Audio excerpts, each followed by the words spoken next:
Do you like America technology for America, or you like America technology for the world? That's a debate we're having now, right? Cristiano, welcome to the CEO moment. As a semiconductor company, Qualcomm sits inside some of the most interesting stories happening today, from geopolitics to artificial intelligence. We're looking forward to hearing your perspective on those things. But first, you've said, I tell my team we are in the gladiator business. Do you honestly say that? And what do you mean by that? You know, it's interesting. I think what you see in technology, especially in mobile, right? Especially mobile, that's where we came from. That's when Qualcomm got placed into the map as what we have done in the wireless, in the cellular industry. And in the mobile business, you have so many companies that became some of the most valuable companies in the world, and they went from hero to zero, right? So technology changed so fast. So that's like being in the Coliseum. So you have to learn how to become nimble, and you have to learn that success today doesn't mean anything. So that's how I use this analogy. The reason I use this analogy is because if you're a gladiator, you go to the Coliseum, there's going to be three outcomes. You're going to win, you're going to lose, or you're both going to lose. So you go in, you have a 32% chance of success. If you win, the only thing you accomplished, you can go to the Coliseum one more time. And I think that's how we think about ourselves. I think we have to work very hard. It's a very competitive market. It's very dynamic. You have to win on innovation and technology. And if you win, great. You have to do it again. Success does not mean anything because you have to win the next cycle. Whatever success you're having, it's temporary. Yeah, and I think that has been the history of Qualcomm. That's why you look of the 40 years of the company, is the company had reinvented itself so many times. We're still doing it, and a part of it is why I think this mentality is so helpful. You've also said that whatever people believe AI is going to be, it's probably going to be bigger. What makes you so sure? Look, I always like to do comparisons and look how things had play out in the world of technology. Let's go back to the web, okay? Back in the 2000, when people said the internet's going to be big, and everybody that said what would be possible with the internet, if you look now 26 years later, the internet is way bigger than people thought. By order of magnitude. So many industries enable completely new industries, completely new companies. It changed, how the world works. It fundamentally changed. And I think AI is like that. AI is, whether you people would argue, I yet don't see it, is that, it's really happening fast enough.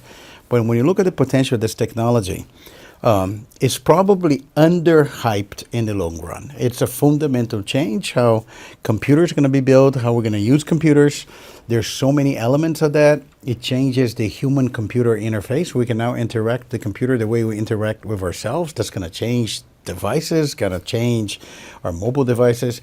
It's going to change the type of programs we run on the computers. You have a software that writes itself. It's going to be from OSs to orchestrators and agents, from application to skills. Is going to fundamentally change not only your phones or PC or cars.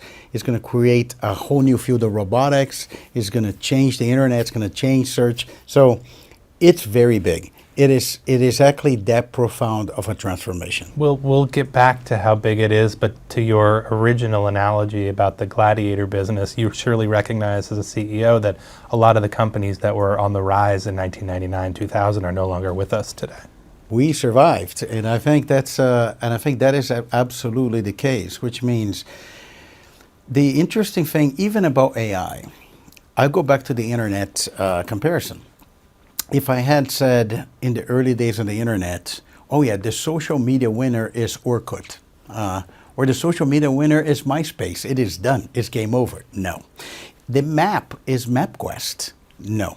So I think AI is going to be like that. There's going to be there are a number of different models. They're going to be good for consumer models, going to be good for enterprises. They're going to be different companies. They're going to provide agents. It's also true on semis and the architecture and the technology. That's why I think my gladiator mentality still apply. On a fast-moving technology industry, you have to keep moving from one fight on the Coliseum to the next and to the next because the work is not done. As the technology continue to evolve, the winners could change. Let's go back to the beginning. You were born in Campinas, Brazil. Yes. And your father was an electrical engineer. That is correct. How did those two things shape you? I've been born and raised in Brazil, went to engineering school in Brazil. My father was an electrical engineer, so I kind of, that has a little bit out of an influence in me choosing that path. I also remember my father said to me, you can do anything you want when you go to college as long as engineering, law school, medical school. Those were the options. So I said, if I go to law school, I'm going to have to read a lot of books. I don't want to do that. If I go to medical school, I'm going to have to deal with blood. I don't want to do that. So I like science. I like math. So engineering seems like a good path. And I was interested in electronics and semiconductor and communications. I always liked wireless communications. When I got out of school, it was the beginning of cellular. And I feel I've been privileged to be able to work to every single transition of cellular from analog, walkie-talkie type phone, all the way to now 5G and future 6G. And but anyway, that's my story. You left Qualcomm in the 1990s, eventually to run a company in Brazil. That company was nearly bankrupt when you took it over. What did facing that kind of failure teach you? This is a great question. I actually love talking about this. Qualcomm was a minority shareholder of that company, and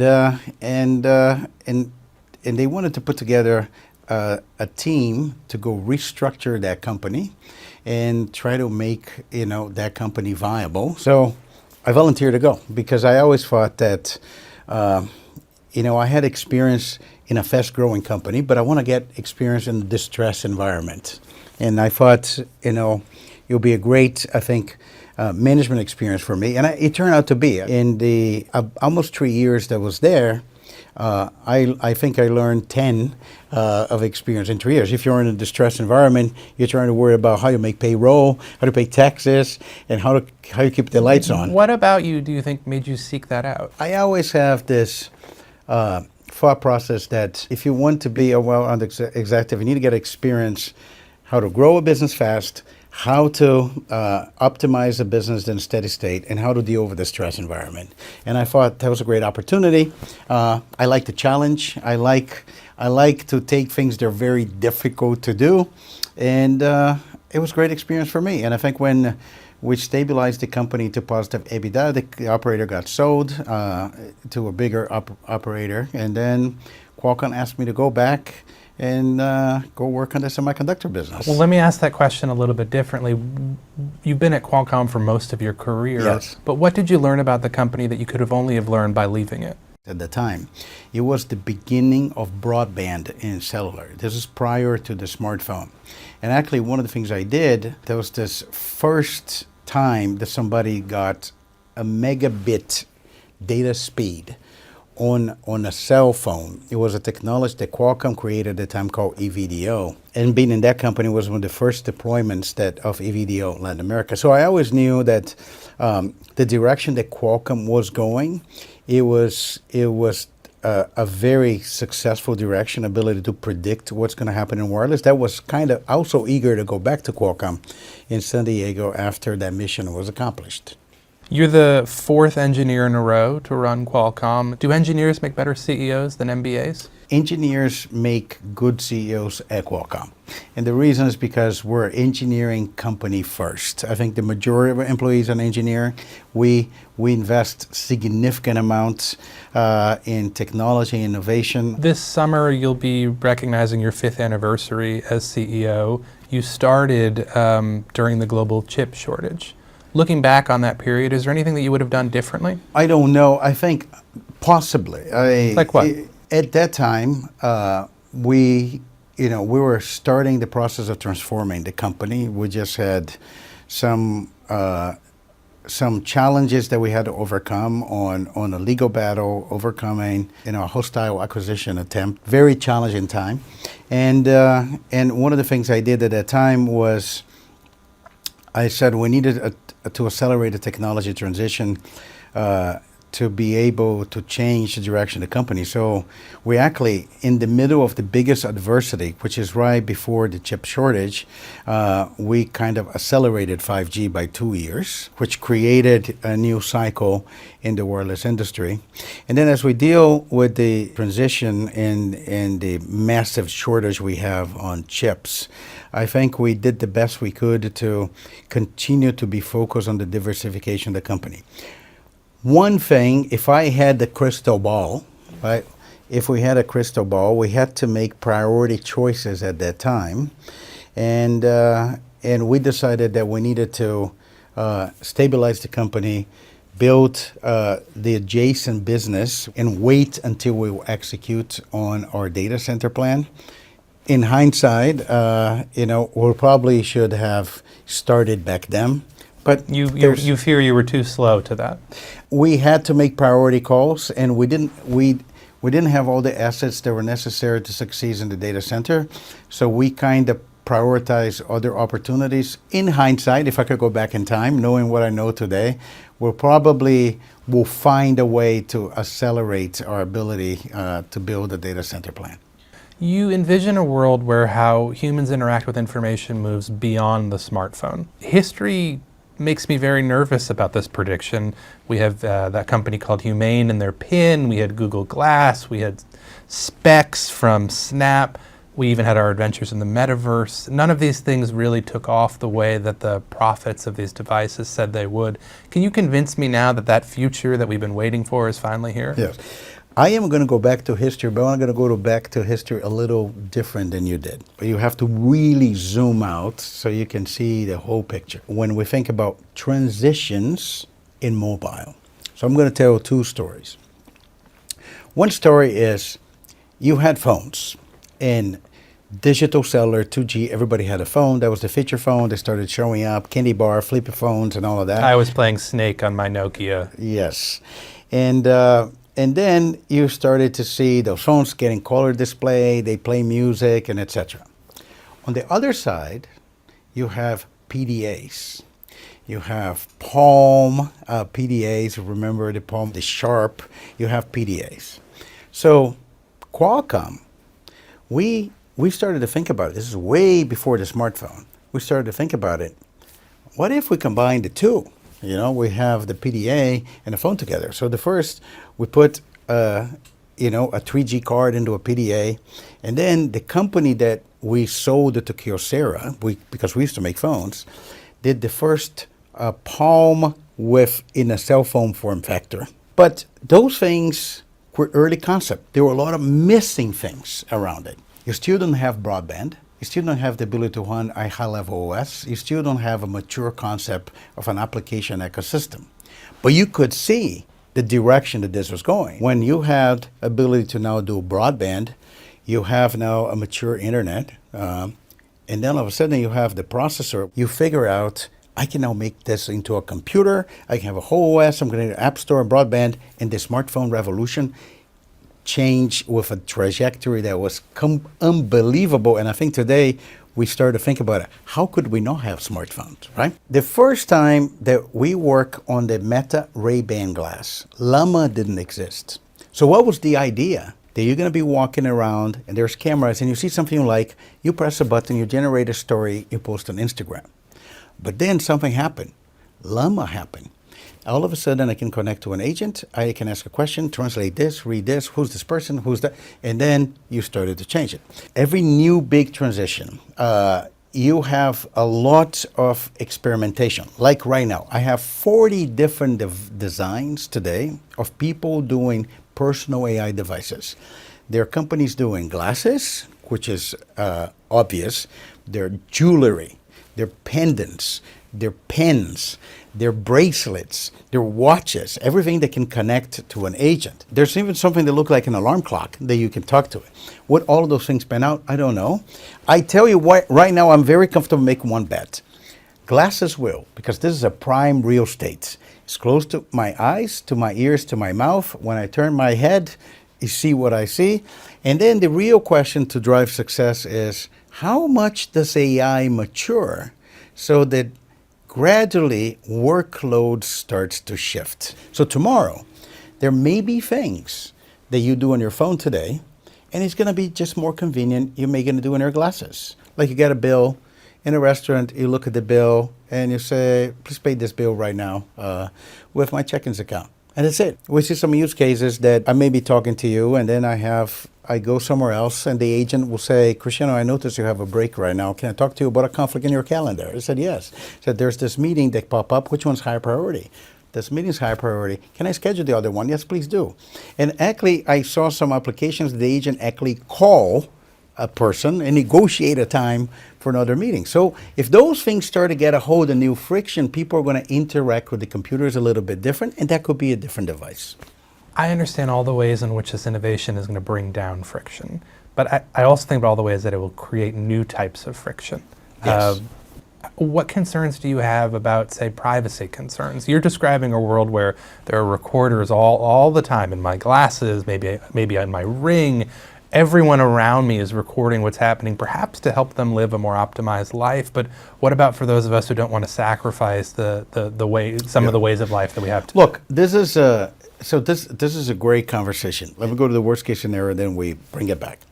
Let's assume that smart glasses are going to be useful devices not only for consumers, but they could be very useful devices for enterprises. For example, an enterprise could have an operator in an oil rig, and I'm just going to see his camera feed right now.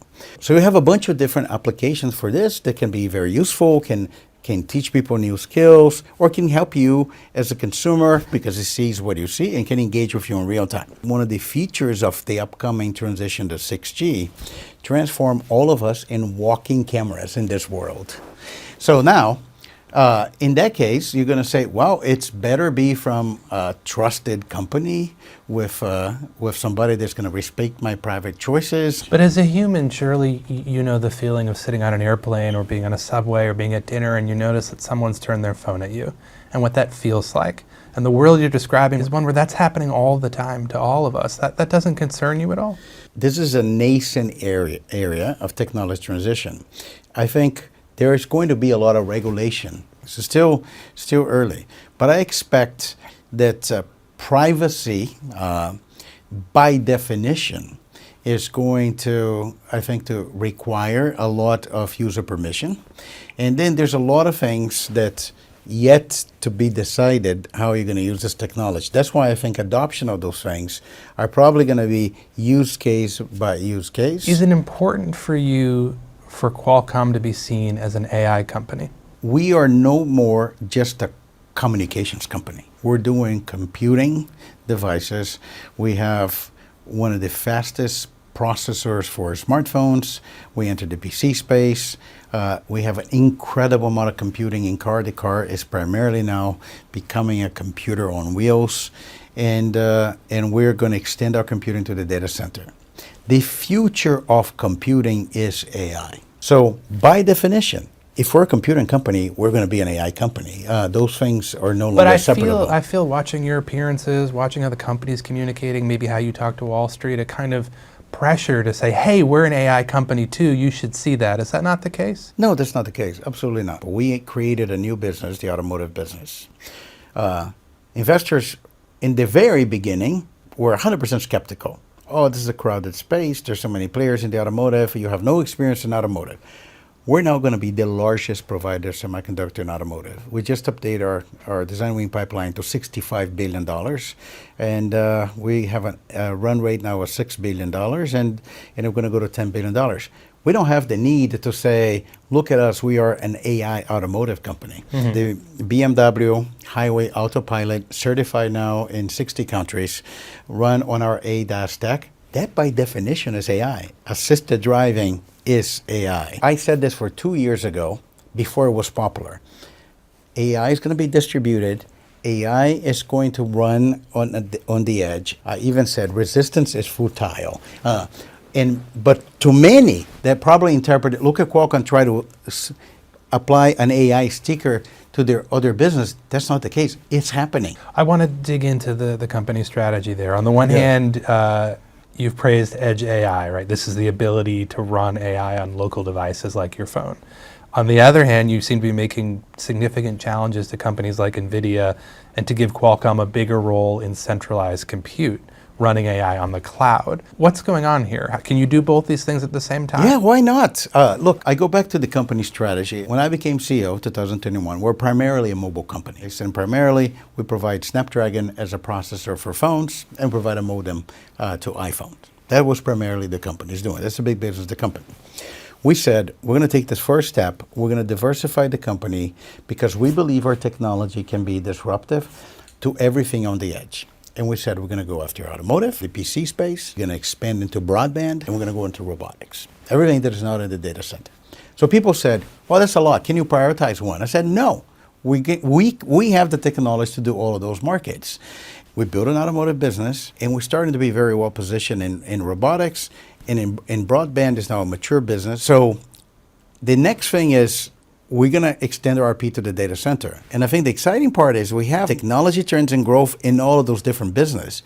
And we did this without compromising the operating margin of the company. So if we can do all of this, why not do it? And to the skeptic who says this isn't about confidence in transformation, it's about fear over your existing business model, that this is about a dwindling handset mobile business and Qualcomm has to invent its way out of it. It's a question that I often get asked. What are the things at Qualcomm that make this possible? And I'll start with the number one is our incredible engineering capability and technology capability that allow us to take very complex technical challenges. And for a lot of the things that we do, we develop a lot of technologies ourselves. The second thing is the culture. And this culture of gladiator, this culture of focus on the mission is very important. The number three thing is we are used to deal with a brutal competitive environment. Brutal. So we learn how to compete. We survive in highly competitive environments, and I think that those three things combined set the foundation for us to do those things we're doing right now. Speaking of fear of failure, one of the bets you're making is on autonomous vehicles. What would it mean to Qualcomm if the success there was further into the future than you think it's going to be? No, I think we're getting there. Important to understand some of the bets that we made. First of all, we provide silicon, we provide processor for autonomous vehicles, and we work with anybody's stack. That business is scaling right now. You have to have a very power efficient processor. It took several years to get to this point, but I think the level of technology maturity is we're now few years away for having address-to-address supervised self-driver as part of every premium car What does a few years mean? 2028, you should expect that for a premium car, that's table stakes. You recently accompanied President Trump to his meetings with Chinese President Xi Jinping. What did the trip tell you about the future of the semiconductor supply chain? It was a great trip. I felt privileged to be able to be part of the small group of CEOs that got invited. There was a formula, which is about companies that have successfully done trade with China and the opportunity to actually, expand, I think, the trade relationship. I think we always been on the right direction of trade. I believe there is value in the strong trade relationships between us and our Chinese counterparts because those relationships actually serve as a force of stability in the dialogue. I came out of the trip optimistic. There's value in providing semiconductors and American technology stack to companies in China that have a global business. We have not been restricted for the business we do in China. As we diversify the company, our business in China expanded from phones to computers to automotive to industrial to even robotics. And but having said that, I think like any other semiconductor company, you have to monitor the space and you have to adapt. There are reports that you're in talks to sell chips to ByteDance, TikTok's parent company. Should Americans be concerned if you sell advanced chips to Chinese companies? Look, not commenting on this, but I'm going to tell you this. Chips are in everything. right now. Chips are in every consumer electronic device and in cars and appliances and everything. There's a lot of value in the United States companies and to provide the technology to economies, not only in China, other economies that make things for the world. It's a pretty easy to understand statement if I ask people to answer the following question. Do you like America technology for America, or you like America technology for the world? That's a debate we're having now, right? Yeah. You present it as if there's one obvious choice, but there are lots of voices that would disagree with you. Look, at the end of the day, it's just math. You just look of the global economy, you look at the contribution to GDP, and I'll answer the question a little bit different. Every semiconductor company that has scale have a percentage of China business. And it's just a function of GDP. The United States is the biggest GDP in the world. China is the second GDP. And then China has a lot of the companies, including American companies and other European companies and Japanese companies and Korean companies that make things in China. So this, as manufacturing becomes more geographically diversified, and that's a good thing. There's a lot of initiatives to bring manufacture back in America to geographically diversified. That's a very good thing. But you also have to step back and you look how the world economy works. You have this interesting dynamic. You may sell a product to an European company, or you can sell a product to a Japanese company, and the Japanese company will manufacture that product in China. So it's very easy to look at those numbers within context. I think the reality is every leading semiconductor company right now have exposure in business in China, and that's a good thing. There is competition between the United States and China, so there is a debate, which is not. It's not our job to debate. I think we've been focused on developing the technology about are there certain enabling technologies for certain applications that you have export control. And this has been a reality of the industry for a long time. There's nothing new. And I think that continues to be part of the debate. And I think the semiconductor companies just adjust to the policy we have to follow. All right, we're at the tail end of our conversation, so I'd like to do what we do with all of our guests on the CEO Moment, which is what we call the leadership test. I'm going to ask you a series of questions. Give me your first answer that comes to mind. What's the best summer job you ever had? It's interesting. Summer in America was kind of your best winter job, I suppose. My best winter job, and it has a lot to do with how I am and how I think about, including my future. My best winter job is every winter my mom will send me to my relatives' farms in a different state in Brazil, and I work in the farm with my cousin. So I will milk the cows. I will go get the cows on horses. I'll feed the pig, and that was a great winter job. What's the phrase you use too often? Trust but verify. How many direct reports do you have? Don't know off the top of my head. I think some number between probably 10 and 15. When do you feel most focused? Driving. When are you not checking your phone? Sleeping. How many minutes is your commute? 15. How many hours of sleep a night do you get? I'm happy when I get 7. I think it's kind of 6 is the average. Have you ever been fired? No. What's your coffee order? Black, no sugar. How many meetings a day do you have? A ton. What's a ton? From the day I start until when we have to end. It's a lot. I don't have...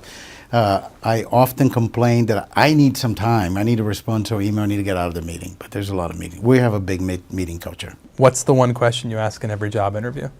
Interesting. Lately, I think I will ask the question is, do you understand what the job is? What success look like to you? When did you last change your mind? Yesterday. Cristiano, thank you very much for joining the CEO Moment. We really appreciate having you. No, I'm happy to be here, and thank you for the conversation.